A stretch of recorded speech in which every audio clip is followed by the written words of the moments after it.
ते आजारी आहेत, त्यांच्याविषयी तुम्ही आता असं काय वेडवाकडं बोलू नका. त्यांची प्रकृती फार नाजूक आहे.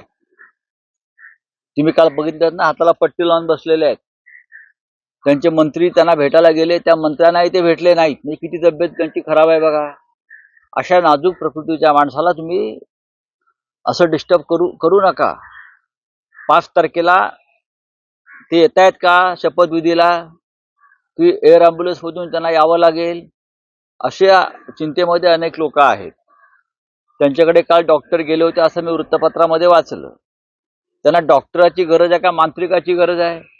हा मांत्रिक अमित शहा पाठवतात की नरेंद्र मोदीजी पाठवतायत त्यांना बरं करण्यासाठी?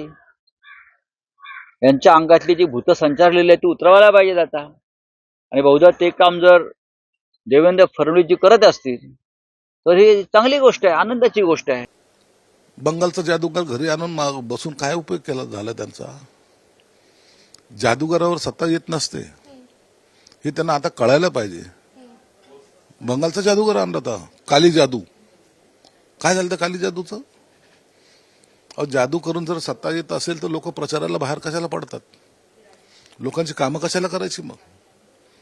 ह्या जादू टोण्यामुळे सत्ता येत नसते तर लोकांसाठी मेहनत करावं लागते, लोकांचं मन जिंकावं लागतं. आणि हे जादू टोण्याचे प्रयोग आता बंद करा. त्या प्रयत्नांत फसलेत आणि त्याचं तोंड ना जे घाण ओकते ते सुद्धा बंद न झाल्यामुळंच त्यांची सत्ता गेलेली. हे बघा, पहिले तर संजय राऊतलाच ॲडमिट केलं पाहिजे. हा माणूसच राहिला नाही. याने बघा पहिले शिवसेना संपवली, राष्ट्रवादी आता संपवली, शरद पवारांची राष्ट्रवादी संपवली, आता उद्धव ठाकरेंना संपवलं. राहिलं सुलं स्वतः संपणार आहे तो. त्यामुळे तो मेंटल झाला आहे, पागल झाला आहे. त्याला दगड द्या हातात, दगड घे हातात आणि फिर म्हणा तू भिवंडीच्या बाजारात.